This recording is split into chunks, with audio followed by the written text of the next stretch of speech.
I never thought a simple act of trust could spiral into such chaos. That morning began like any other. Sunlight filtered gently through the lace curtains of my small kitchen, spilling soft gold across the worn wooden table where I liked to sip my morning tea. Everything seemed ordinary, quiet, calm, predictable.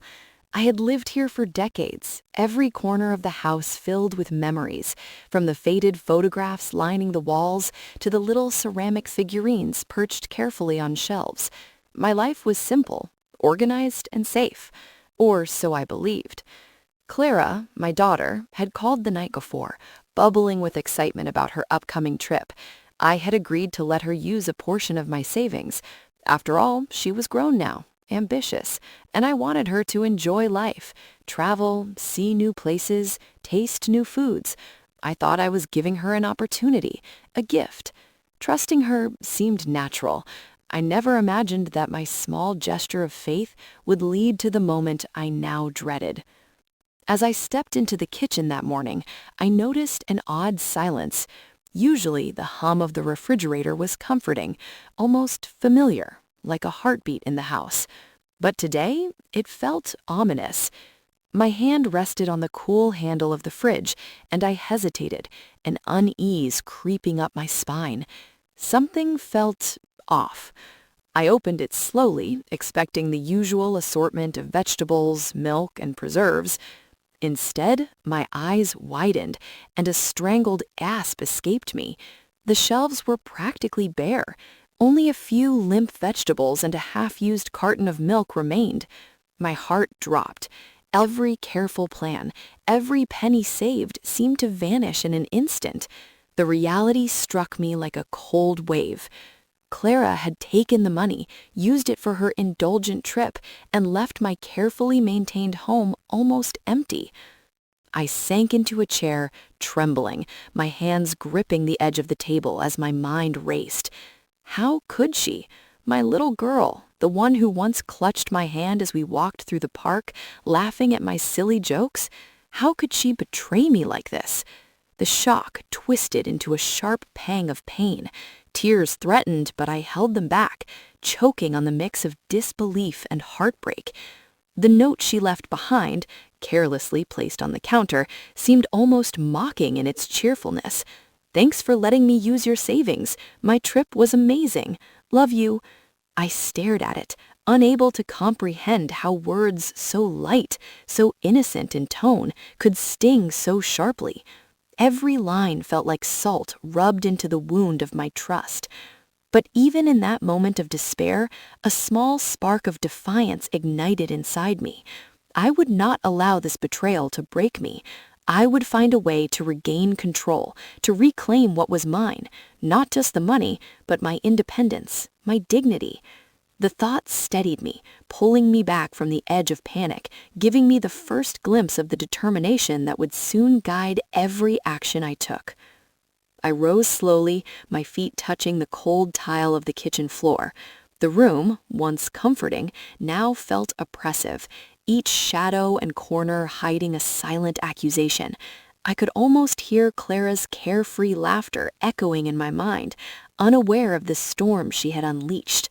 The refrigerator, empty and mocking, became a symbol, not of scarcity, but of challenge.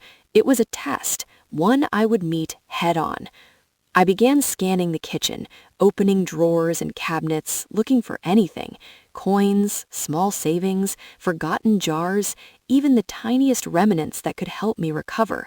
My hands trembled, not with fear, but with a mix of anger and determination.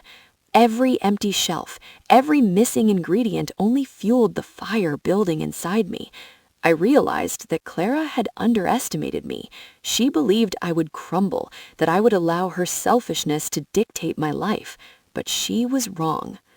I remembered the old sideboard in the dining room, long neglected and dusty, and decided to check there.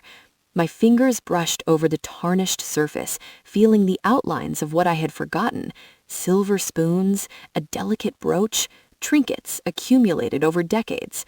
My pulse quickened. These items, once mere memories of the past, could now become tools of empowerment. The idea brought a thrill I hadn't felt in years. The idea that even in betrayal, I still had power, hidden and waiting to be claimed. I paused, taking in the room around me, the faded wallpaper, the worn carpet, the gentle morning light. Everything familiar seemed different now, touched by the shadow of deceit. Yet amidst the shock and despair, a strange clarity emerged. I understood something vital. The betrayal had revealed not just Clara's selfishness, but my own resilience. It was time to act, to transform my fear and hurt into strategy and action. I sat back for a moment, holding the brooch in my hand, feeling its cool weight. The irony was not lost on me. A simple piece of jewelry, long hidden, now a symbol of the life I was about to reclaim. I could almost visualize the steps ahead, selling the antiques, gathering resources, stocking the house again, and finally asserting my independence. Clara's obliviousness would work in my favor. She had underestimated the quiet strength that had always lived inside me, waiting for the right moment to surface. And so, that morning, standing in my small kitchen, with the sun casting golden streaks across the counters and the faint hum of the refrigerator as my background, I made a silent vow. I would not be broken. I would turn this betrayal into opportunity. The empty fridge was no longer a symbol of loss. It was a canvas, waiting for the story of my comeback to be painted. Little did Clara know, her carefree adventure had set the stage for a transformation she would never see coming. And as I looked at the fridge one last time, a shiver of anticipation ran through me. The story was just beginning, and I was ready to reclaim not only mine. The morning sun poured gently through the kitchen window, spilling golden warmth over the modest room. My small, familiar kitchen, where every drawer, counter, and corner was known by heart, was alive with quiet routine. I, Eleanor Harper, had always found comfort in these daily rhythms. Brewing the morning tea, arranging the plates, checking the pantry for ingredients. I knew every item, every scent, every sound. It was a life of small, simple joys, but it was mine. The kettle whistled softly, steam curling like a gentle ribbon in the warm air. I poured the water over the tea leaves, inhaling the fragrant aroma that reminded me of mornings long past, when Clara was a child, tugging at my sleeve, impatient to start the day. Back then, she had tiny hands, boundless energy, and a laugh that could lift the heaviest of spirits. Clara Harper, now 28, was very different. Ambitious, confident, sometimes reckless, she had inherited my curiosity but added her own boldness. She loved life, travel, and adventure, but often at the cost of caution. And while I sometimes worried that she lacked foresight, I also admired her determination. It was a trait I had once known in myself, long before responsibilities and routine had softened it. Our bond had always been strong, though it had changed over the years. From bedtime stories to shared meals, I had watched her grow from a playful, mischievous girl into a woman of ambition and dreams. Yet somewhere along the way, distance had crept in, not of emotion, but of perspective. I saw prudence where she saw restriction. She saw freedom where I saw risk. Still, I loved her fiercely. The thought of granting her the use of my savings had been an act of trust, a faith that she would make choices responsibly. The kitchen smelled faintly of brewed tea and freshly sliced bread. I moved to the small wooden table near the window, running my hands over its smooth, familiar surface. Each morning, I wrote small notes to myself, reminders, observations, little gratitudes. Today's note, though, would remain blank for a moment, as my mind drifted to memories of Clara as a child, the way she would insist on helping me in the kitchen, her tiny hands struggling to stir the batter, the triumphant smile when she successfully poured the mixture into the pan without spilling a drop. Those memories warmed my heart, yet now they felt bittersweet, tinged with the unease that had begun creeping in after our last conversation about her trip. I glanced around the room, letting my eyes linger on familiar objects, the ceramic teapot shaped like a little cottage, the vase of daisies from the garden, the spice rack lined with small glass jars filled with dried herbs I had carefully labeled years ago. These were more than objects. They were fragments of a life I had built, symbols of care, order, and stability. And in that stability lay comfort, and perhaps a false sense of security. Clara had grown accustomed to life with ease, to the resources I provided. She rarely understood the effort behind each meal, each carefully tucked away penny, each frugal choice I made to ensure comfort for both of us. She had always seen me as steady, predictable, perhaps even indulgent, and maybe that had allowed her to overstep boundaries, unaware of the resilience and determination that still lived quietly inside me. I poured the tea into a delicate porcelain cup, its surface painted with small blue flowers. Steam rose in thin tendrils, and I inhaled deeply, letting the warmth fill me. Even in the simplicity of these moments, I found grounding.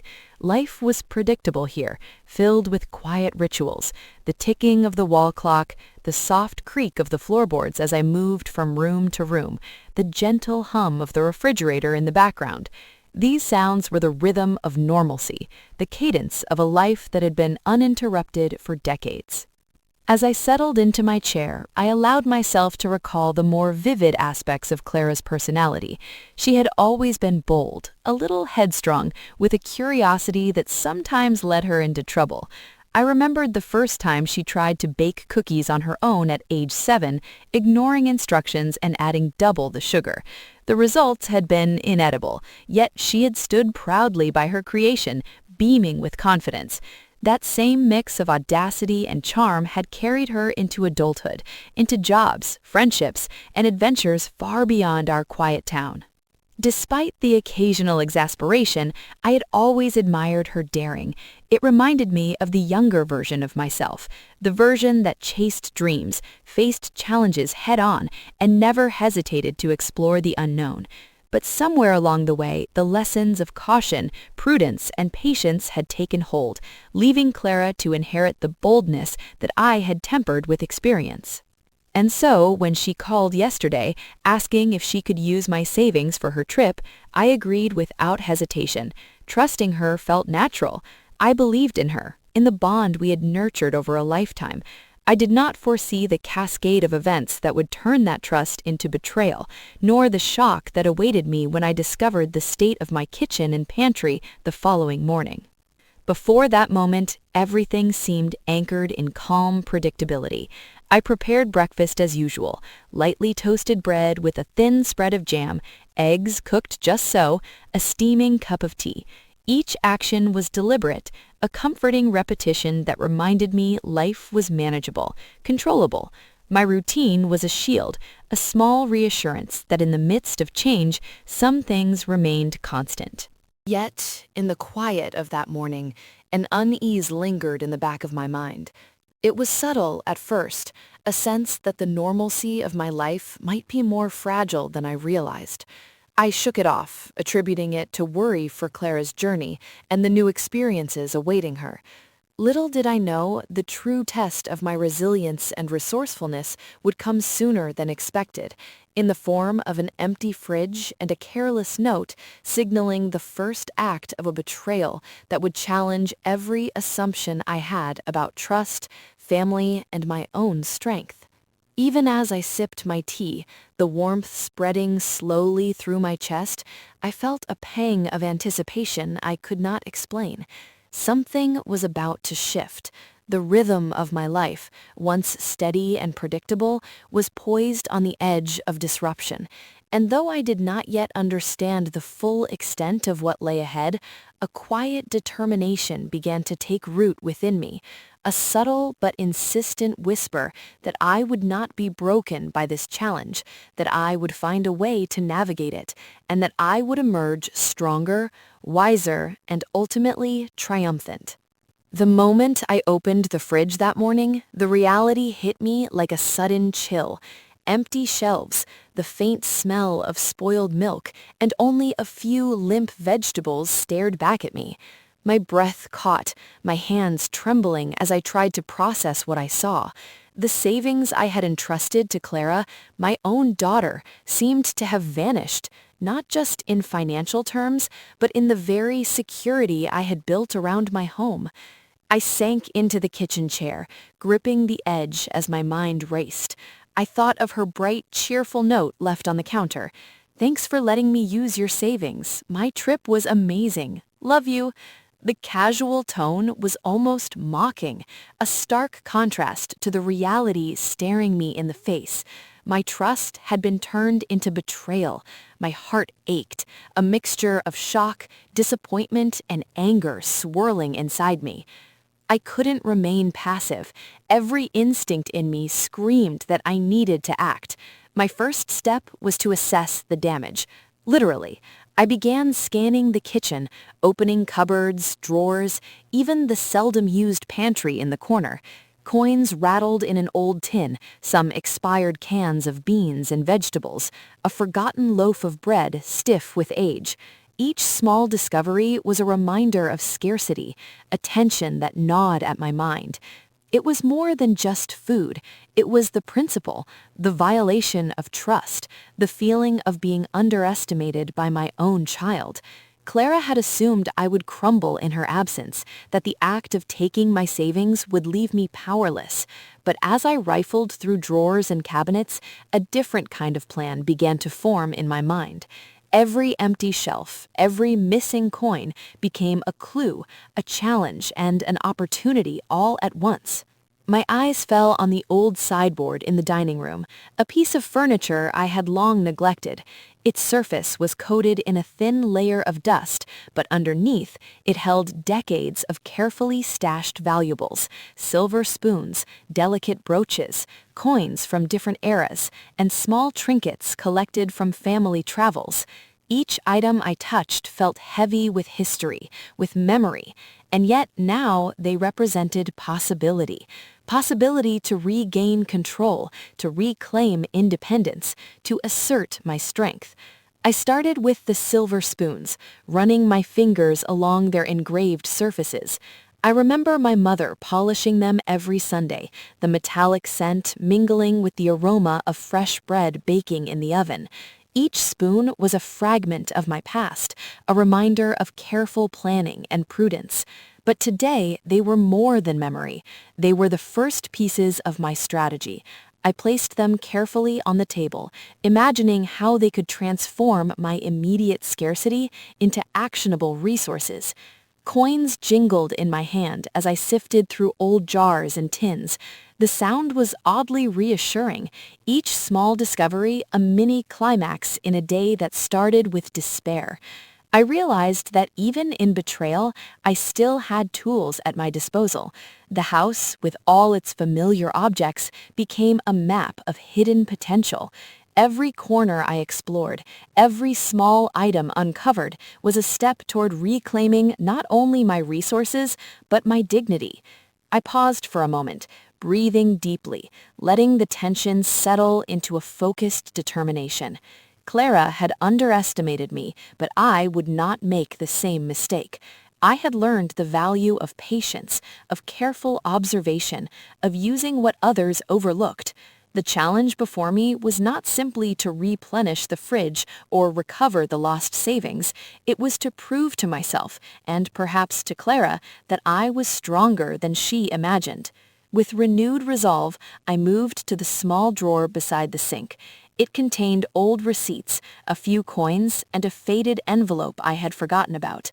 My fingers brushed over its surface, and I felt a thrill of anticipation.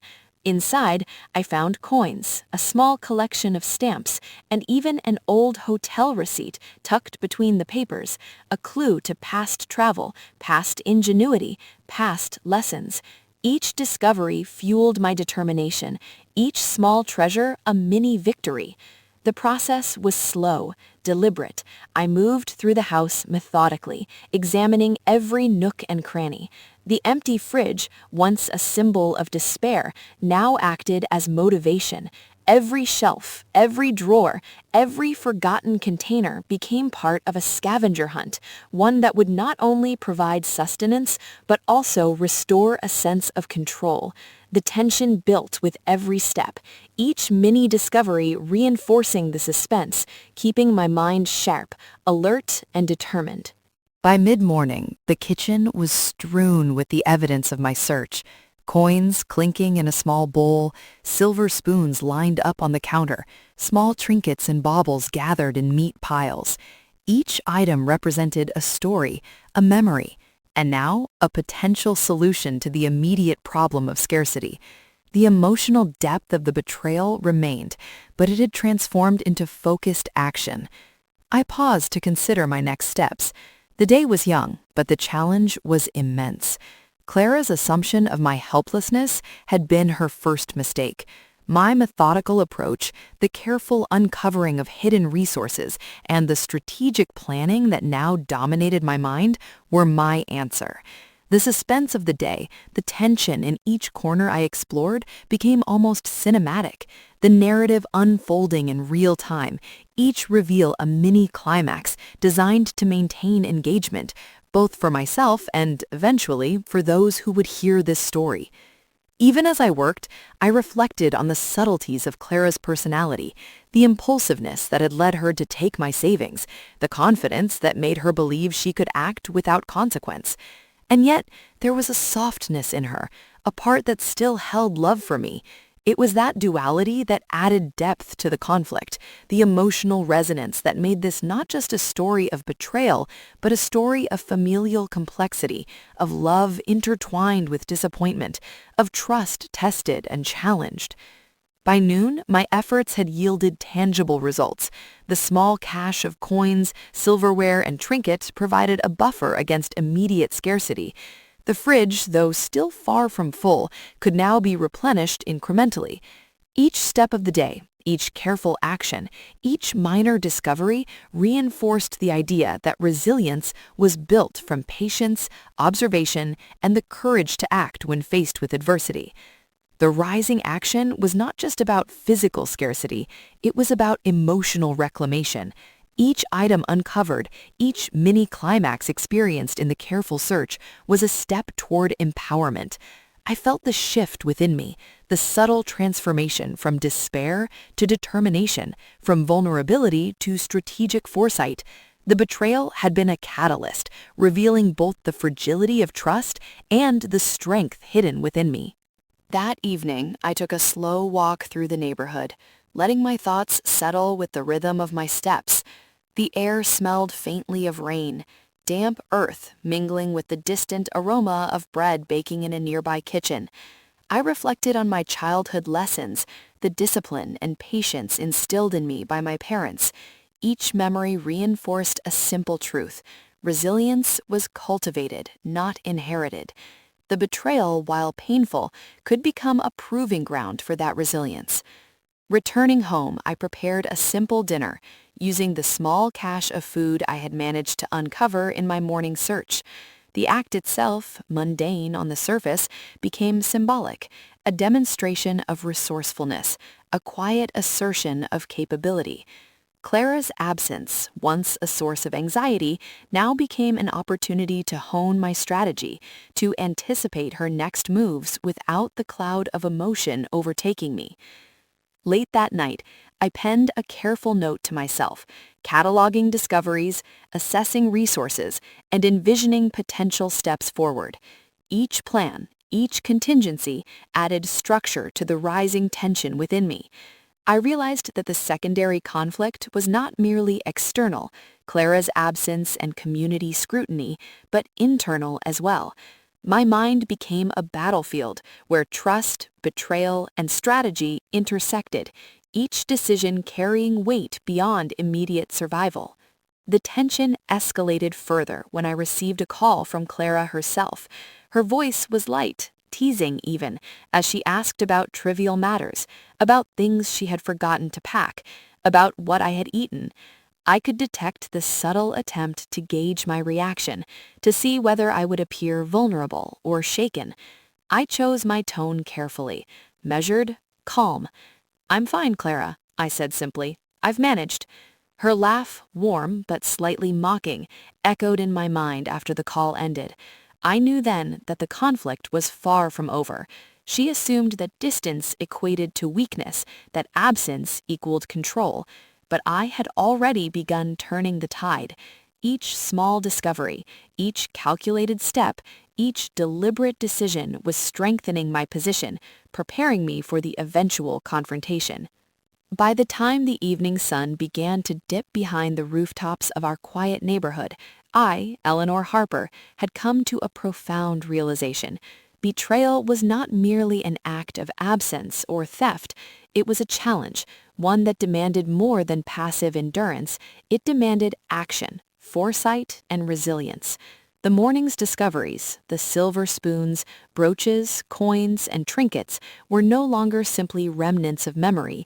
They had become tools, keys to reclaiming autonomy, symbols of hidden potential I had long underestimated in myself. Sitting at the kitchen table, I began to sketch a careful plan. The first step was clear: maximize the value of the antiques I had found. Each piece carried both sentimental and monetary worth. The silver spoons, though tarnished, bore intricate engravings that made them collectible. The delicate brooch, shaped like a blooming rose and encrusted with small semi-precious stones, could fetch a surprising sum. My task was to transform these overlooked treasures into resources, and in doing so, assert control over the situation Clara had disrupted. I reached for a small notebook, its pages lined with years of habit, and began cataloging each item: description, condition, potential market value, possible buyers. Writing the details grounded me, turning panic into precision. Each entry became a strategic step, a mini climax in the slow, deliberate reclamation of control. The act of planning itself was empowering. I realized that while Clara had taken my savings, she had underestimated the deliberate patience, observation, and analytical thinking that resided within me. Next, I considered budgeting. The morning search had uncovered only limited immediate resources: a few coins, some pantry staples, and a handful of trinkets. I needed to ensure that each step of this strategy would be sustainable. I drafted a simple chart listing essential expenditures, food, utilities, basic needs, alongside anticipated income from the antiques. Every calculation reinforced the structure of the plan. This meticulous budgeting, though mundane in description, was deeply satisfying, a tangible assertion of control over a situation that had begun with chaos and betrayal. Emotional growth, I realized, was inseparable from this practical planning. Each deliberate action, each careful calculation was a step toward reclaiming not just material security, but also the internal equilibrium that betrayal had threatened to shatter. I allowed myself brief moments of reflection, acknowledging the pain, the disappointment, and the underlying heartbreak that Clara's choices had caused. And yet, I paired each acknowledgement with resolve. The emotional weight became fuel for strategy, transforming vulnerability into strength. The next phase involved secret empowerment steps, actions that Clara could not anticipate. I resolved to maintain a calm, composed exterior, even as I meticulously reorganized my resources and prepared the antiques for sale. Each visit to the sideboard, each polishing of silver, each careful wrapping of the brooch was done with precision and discretion. The suspense of secrecy added an additional layer of cinematic tension, a quiet drama unfolding within the walls of my home. As the days progressed, I refined my approach. I reached out discreetly to collectors, antique shops, and online platforms, crafting careful descriptions that highlighted both history and craftsmanship. Each message was deliberate, each negotiation a test of patience and perception. The process was meticulous, requiring attention to detail and emotional control, skills I had honed over decades of managing a household, of balancing needs, wants, and unexpected challenges. Meanwhile, I maintained the household with the same quiet diligence as before, cooking modest meals, managing small chores, and maintaining the appearance of calm normalcy reinforced the dual narrative. To Clara, I appeared unchanged, predictable, and compliant. In reality, I was orchestrating a slow, deliberate transformation. Each day, the anticipation of her eventual return added tension, and each successful step in the secret plan reinforced my growing confidence. I also began to notice subtle shifts within myself. The betrayal had acted as a catalyst, prompting a reevaluation not only of Clara's behavior, but also of my own capabilities. I recognized a resilience I had long overlooked, a strategic mind ready to navigate complexity, a capacity for action that could assert independence and reclaim dignity. Emotional growth was no longer abstract, it was practical, intertwined with tangible steps toward empowerment. The final component of preparation involved simulating potential scenarios. I envisioned Clara's return, her likely expectations, and her possible reactions. I considered contingencies. What if she questioned the missing items? What if she discovered the plan prematurely? Each scenario prompted adjustments in strategy, reinforcing the importance of foresight, observation, and controlled execution.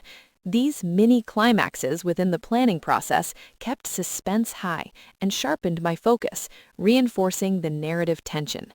By the end of the week, a tangible transformation had occurred. The sideboard was partially emptied, the antiques cataloged, polished, and carefully packaged. The small cache of coins and trinkets had been optimized to supplement immediate needs. Most importantly, I had cultivated an internal sense of power, a quiet confidence that betrayal had not destroyed me, but had instead revealed hidden strength.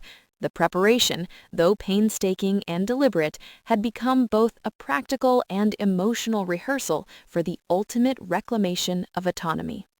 The morning lights spilled across the Harper household, glinting off the polished surfaces of the antiques I had prepared for sale.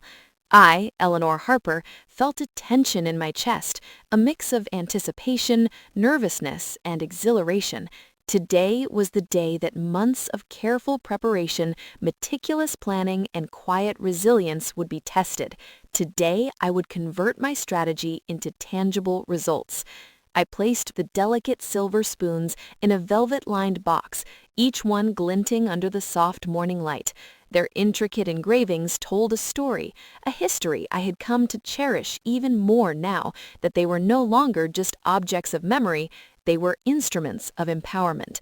The brooch, shaped like a blooming rose with its tiny semi-precious stones, lay carefully wrapped, ready to be sent to a collector I had negotiated with discreetly. The anticipation was almost cinematic. My home, usually quiet and predictable, was now charged with an invisible energy. Every corner, every object, every detail seemed to pulse with the story of transformation.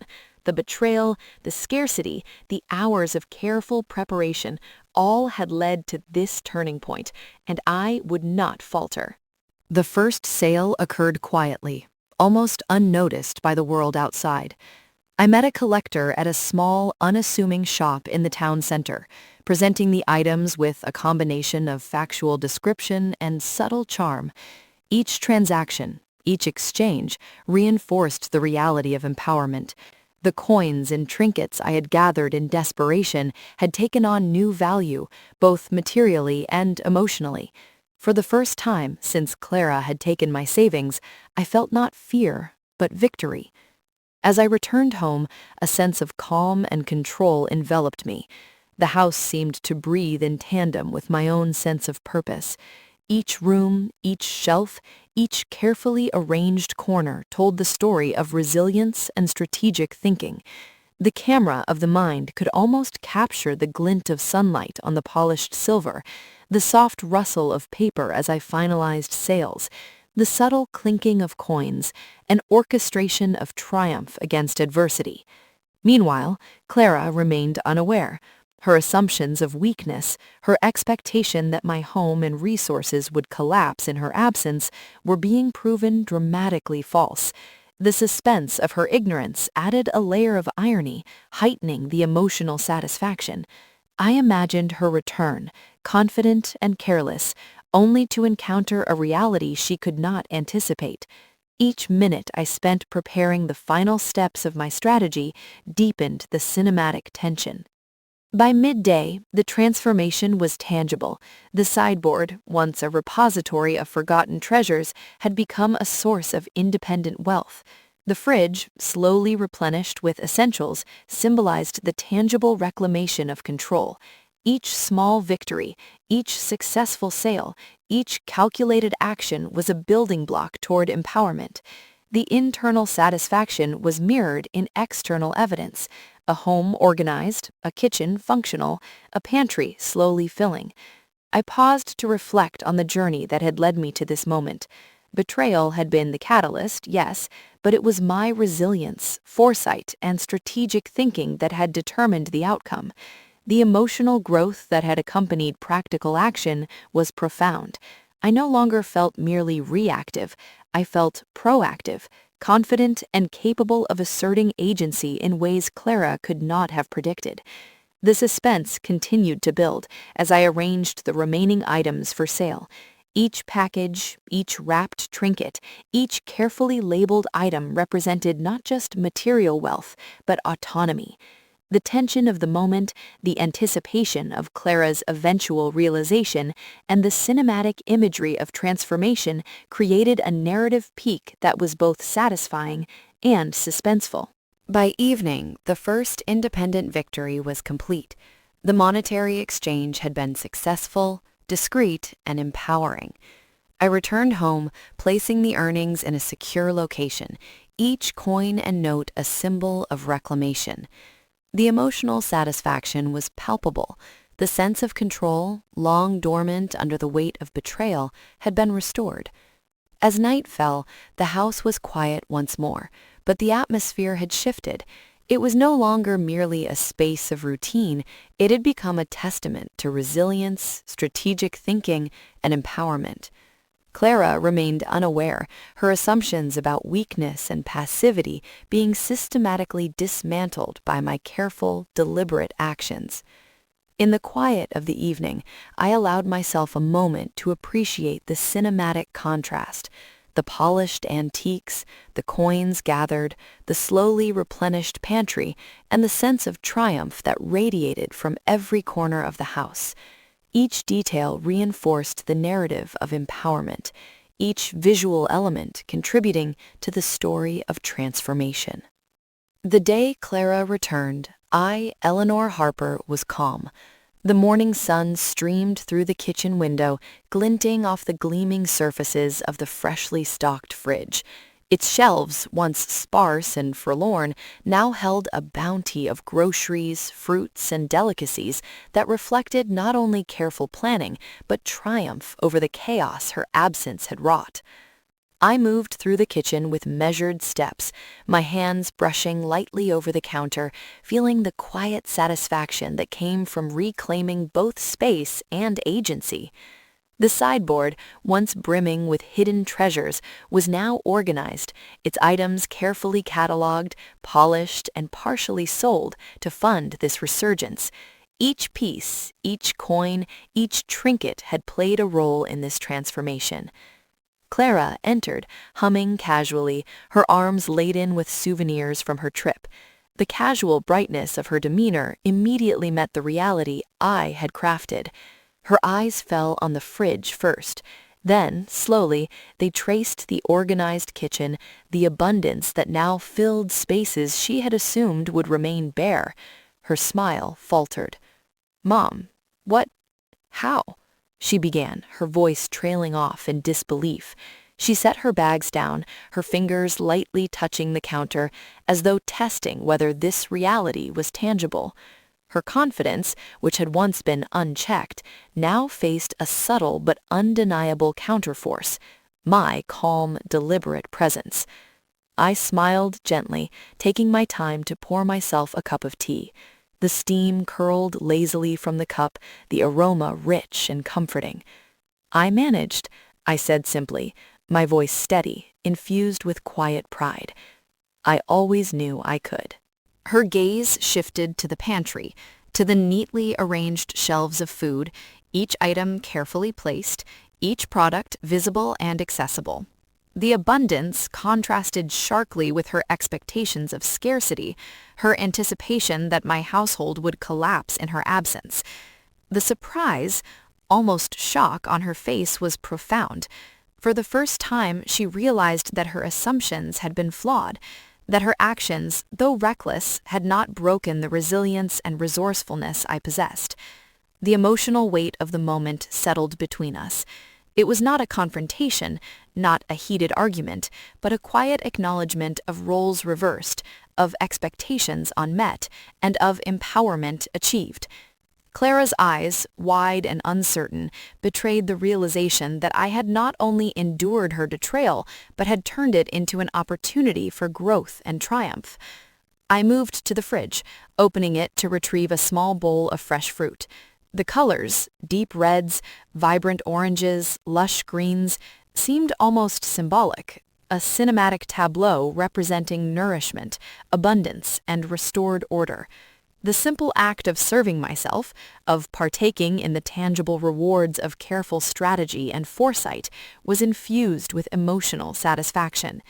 Each bite of fruit, each glance at the organized kitchen, reinforced the narrative of empowerment. Clara's voice broke the silence, tentative and searching. "I didn't expect this. I thought—" Her words faltered, uncertain, as if the framework of assumptions she had built over years was crumbling. The dramatic irony was complete. She had anticipated weakness, vulnerability, perhaps even despair. Instead, she faced composure, confidence, and subtle triumph. I allowed a small, reassuring smile to form. "You assumed wrong," I said gently, the calmness of my tone emphasizing the shift in power. "The house, the resources, they're intact, and so am I." Her expression softened, a mixture of awe, guilt, and realization washing over her features. It was a silent lesson, delivered not through confrontation, but through the evidence of my actions and the quiet assertion of agency. The fridge, fully stocked and orderly, was not just food, it was symbolic, a visual representation of autonomy, strategy, and resilience. In the quiet that followed, I reflected on the journey that had led me to this moment. Betrayal, scarcity, suspense, and strategic action had all converged to create a story not only of survival, but of transformation. The external world, Clara, the neighborhood, the objects within the house, was aligned with the internal growth I had achieved. Emotional satisfaction was no longer abstract. It was tangible, woven into the very environment I had reconstructed. As Clara cautiously approached the kitchen counter, she hesitated, then placed her hand lightly on the surface, acknowledging without words the subtle power shift. The tension between expectation and reality had been resolved, not through confrontation, but through deliberate, thoughtful action. I had reclaimed control, reasserted boundaries, and demonstrated capability, all while maintaining composure and dignity. The payoff was complete. The kitchen, the pantry, the sideboard, every element of the house now reflected not only abundance, but the careful orchestration of strategic empowerment. Clara's shock, her recognition of my autonomy, and the quiet pride I felt created a cinematic tableau of justice served, subtle yet profound. Even as evening fell and the sun dipped below the horizon, casting a golden glow across the kitchen, the sense of closure remained. The betrayal had been a catalyst, but the resolution was defined by careful action, resilience, and strategic insight. The house, once vulnerable, now stood as a testament to strength, foresight, and emotional maturity. Clara's presence, once assumed to hold power over me, now existed in the context of understanding, recognition, and subtle humility. The morning air in the Harper household carried a quiet serenity, the kind that comes only after storms have passed. I, Eleanor Harper, moved through my home with a lightness I hadn't felt in weeks, perhaps months. The house, once tense with scarcity and uncertainty, now resonated with the calm confidence of restored balance. I began my day with a simple routine, but each action felt infused with new significance. Preparing breakfast was no longer a task weighed down by worry. The fully stocked pantry and freshly organized kitchen allowed me to focus on pleasure, creativity, and calm mindfulness. The aroma of brewing coffee mingled with the scent of baked bread, a sensory affirmation that life, even after betrayal, could regain richness and rhythm. The sunlight streamed across the polished counters, glinting on the silver spoons and trinkets I had chosen to retain. Each item now served as a reminder not merely of loss or deception, but of resilience, foresight, and empowerment. My independence was no longer abstract. It was tangible, woven into the fabric of daily life. I moved with deliberation, aware of the subtle power that came from mastering both emotional and practical challenges. Clara entered the kitchen later that morning, her expression tentative. She had observed the transformation silently over the past few days, the subtle shift in routines, the quiet orderliness, the evidence of strategic action. Unlike before, she no longer assumed that her presence or absence defined the household. Instead, a nuanced recognition had begun to emerge. Her mother, the person she once believed vulnerable, had grown stronger, more self-reliant, and more perceptive. "Mom," she began cautiously, her voice low, almost hesitant. I didn't realize." I met her gaze, calm but firm, acknowledging her words without immediate judgment. The pause was intentional. It allowed Clara to process the reality of her underestimation, her subtle realization, the dawning awareness that autonomy and independence were not to be taken for granted, reflected a quiet human growth that resonated deeply with the narrative of empowerment. I nodded slowly. "It's all right, Clara. I've learned a lot these past weeks about resilience, resourcefulness, and trust, and I hope you have too." The simplicity of the statement belied its emotional depth. Betrayal had catalyzed growth, but it was not vengeance or punishment that defined the aftermath. It was reflection, understanding, and the reaffirmation of personal strength. Clara's eyes softened, her posture relaxing as the weight of prior assumptions lifted. The tension that once defined our relationship shifted subtly into respect, recognition, and cautious admiration. As the day progressed, I took moments to reflect quietly in the living room, sipping tea and observing the organized home around me. Each object, each carefully arranged item, each small success from the past weeks became a touchstone for contemplation. The lessons learned were clear. Trust is precious and must be safeguarded. Resilience can be cultivated even in moments of profound challenge, and empowerment often comes from deliberate, patient action rather than impulsive reaction. Clara, meanwhile, moved with a newfound awareness, assisting with small tasks, observing boundaries, and engaging with a quiet humility that had not been present before. The subtle shifts in her behavior were meaningful, reflective of internalization rather than forced compliance.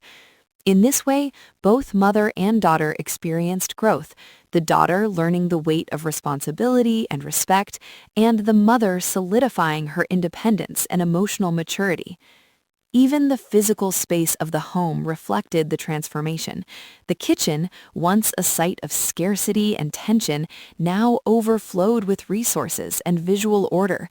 The pantry was neatly arranged, the fridge stocked with fresh ingredients, and the sideboard contained carefully curated antiques that served both as reminders of history and as symbols of strategic empowerment. Each element was a testament to careful planning, thoughtful action, and patient resilience. By evening, I found myself seated in the sunlit living room, reflecting on the entire journey, from the moment of betrayal to the careful uncovering of hidden treasures, from the meticulous planning and strategic sales to the ultimate empowerment. Each step had reinforced the profound connection between action, emotional growth, and human resilience. The narrative of betrayal had evolved into a story of triumph, subtle justice, and enduring wisdom. Clara joined me, bringing a tray of tea, her movements careful and attentive. "Mom," she said softly, "I think I understand now what it means to truly appreciate trust and independence. Her words, sincere and reflective, carried the emotional resonance of learning through observation, through witnessing empowerment firsthand. I smiled, the corners of my eyes crinkling with quiet satisfaction. It's a journey, Clara. Lessons are sometimes hidden in the hardest moments, but growth, for both of us, has been remarkable. The sun dipped below the horizon, casting a golden glow across the home, illuminating the polished surfaces, the stocked pantry, and the sense of peace that now permeated every corner. Eleanor Harper's life, once disrupted by betrayal, now thrived in a balance of independence, reflection, and restored human connection. The tension of the past weeks had given way to calm satisfaction, cinematic and emotional, a resolution both practical and profound. In the quiet, I reflected further. Life is unpredictable, trust is delicate, but resilience, foresight, and deliberate action can transform betrayal into opportunity. Human growth, subtle yet profound, is often forged in moments of challenge. The story of scarcity, betrayal, and empowerment had reached its conclusion, not with conflict unresolved, but with lessons internalized, independence claimed, and relationships subtly recalibrated.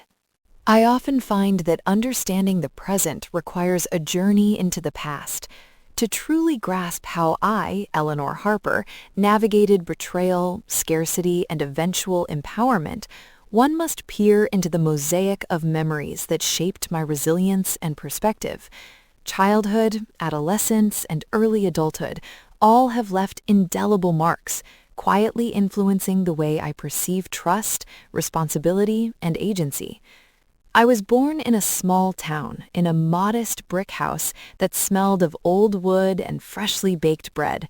My parents, Margaret and Thomas Harper, were hardworking, practical, and loving in their own ways.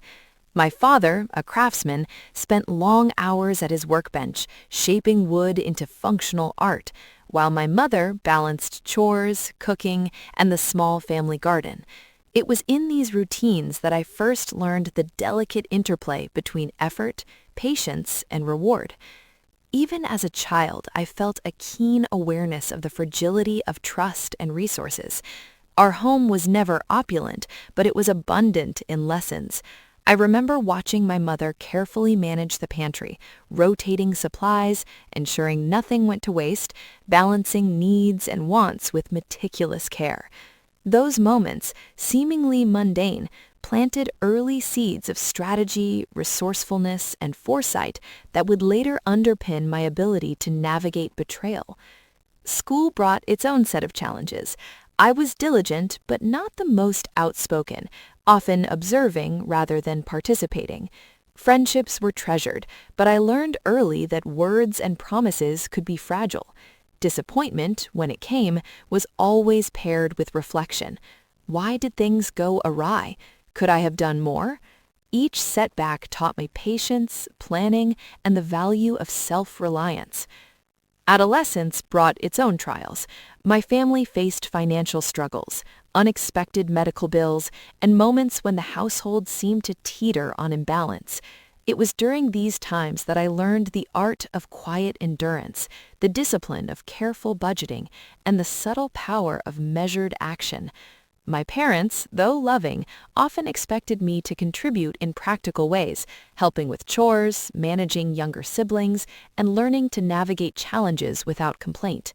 These experiences instilled a deep-seated understanding. Independence is cultivated through responsibility and perseverance.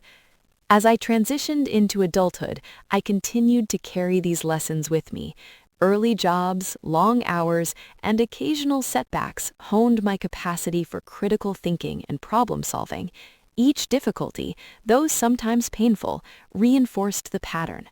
Resilience is not inherent, it is forged through trial, reflection, and deliberate action. Marriage brought joy, but also complexity.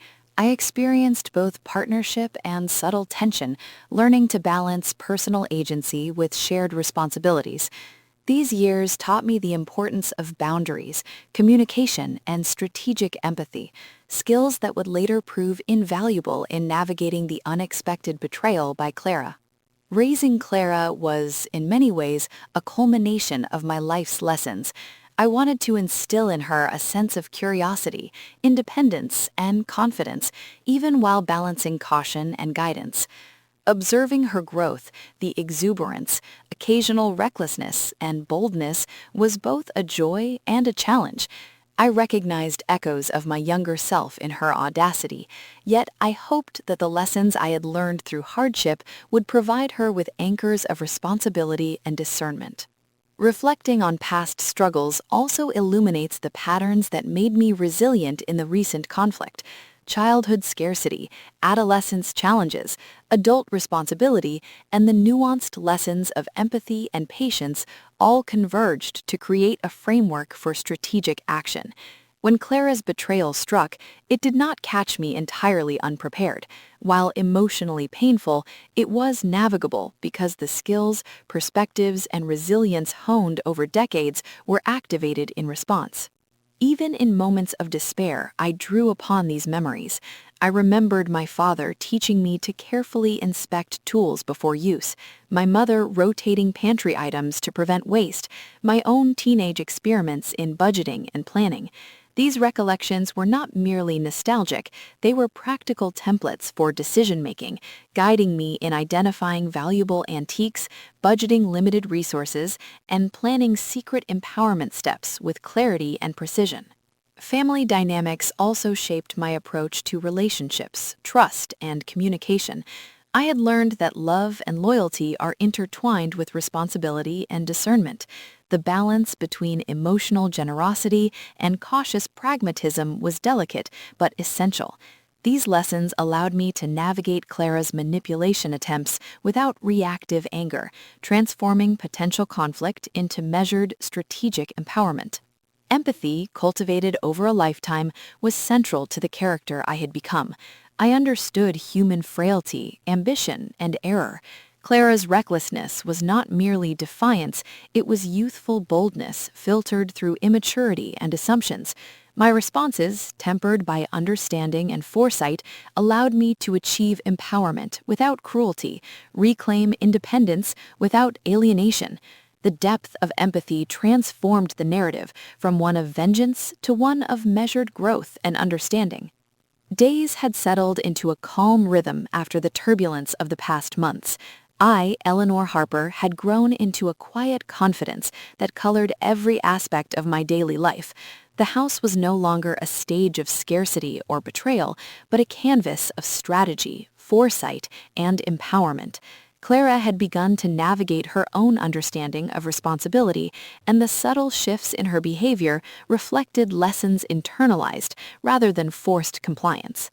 Yet life, as I had learned, often carries surprises when least expected. One afternoon, while reorganizing the attic, a space long neglected and filled with decades of accumulated possessions, I stumbled upon a small, dust-covered chest tucked into a shadowed corner behind a stack of old photo albums. Its lock was rusty but intact, and the sight of it sent a thrill through me. There was something about hidden treasures, once forgotten, waiting patiently for discovery, that mirrored the journey I had undertaken with Clara and the stolen savings. Carefully, I pried open the chest, the hinges groaning in protest. Inside, nestled among aged letters, faded photographs, and yellowed documents, was an object that took my breath away. A delicate locket of gold, encrusted with tiny gemstones, engraved with the initials of my grandmother. This heirloom, unknown to even me, had survived decades of family history, quietly waiting for the moment it would be found. It was more than jewelry. It was a connection to generations past, a tangible symbol of lineage, legacy, and the endurance of women who had navigated challenges with grace and determination. The discovery struck me profoundly. All the strategic action, emotional growth, and empowerment I had cultivated now intersected with this tangible link to history. The heirloom was a reminder that resilience and foresight are not new, they're inherited, embedded in memory, experience, and example. I felt a renewed sense of connection not only to my family's past, but also to the future I was actively shaping, independent of betrayal or external judgment.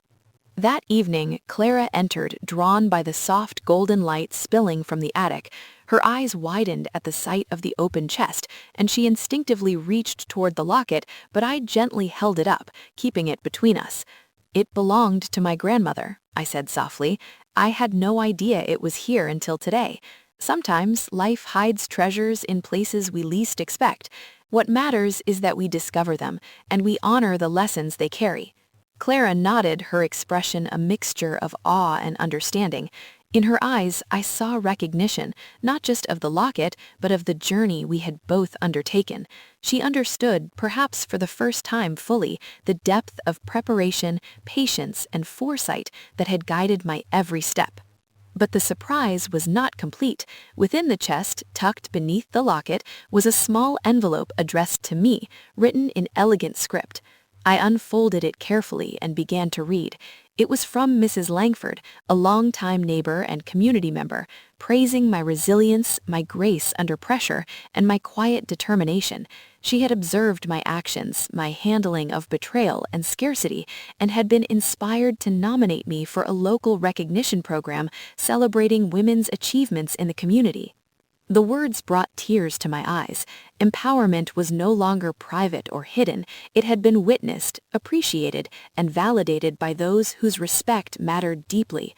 Clara stood beside me silently, the weight of realization settling in both our hearts. My independence, strategic skill, and emotional growth had not only transformed our household, but also rippled outward, affecting those around us in subtle, meaningful ways. That evening, as we prepared dinner together, a simple yet abundant meal, I reflected on the totality of the journey. Betrayal was the catalyst, scarcity had been the challenge, and deliberate action had been the vehicle for empowerment. But the twist, the unexpected discovery of legacy and recognition, added depth to the transformation. Life, it seems, rewards patience, foresight, and the courage to act even when circumstances appear bleak. The locket now rested on the kitchen counter, catching the last rays of sunlight as it fell through the window. Its sparkle was more than aesthetic, it was symbolic, reflecting the inner brilliance of resilience, strategic thinking, and emotional growth. The story of scarcity and betrayal evolved into one of triumph, subtle justice, and enduring empowerment. Clara, observing my calm yet confident demeanor, reached out and touched my arm gently. "Mom," she said softly, "I see now everything you did. I understand the strength it takes to not just survive, but thrive." I smiled, a quiet, satisfied smile that carried the weight of experience, the joy of discovery, and the satisfaction of empowerment. "Yes, Clara," I replied, "and remember, life always has hidden treasures. Sometimes they're objects, sometimes lessons, and sometimes the quiet strength you find within yourself." As the evening deepened into night, the house hummed with calm contentment. Eleanor Harper, once defined by scarcity, betrayal, and challenge, now thrived in independence, wisdom, and empowerment. The unexpected discovery, the community recognition, and the lessons woven through years of preparation and resilience all converged to create a narrative both cinematic and profoundly human. A story of growth, subtle justice, and lasting empowerment. And in that moment, I understood fully. While betrayal and challenge can unsettle the present, they cannot diminish the inherent strength cultivated over a lifetime. Hidden treasures, whether material or metaphorical, await those who act with patience, foresight, and courage.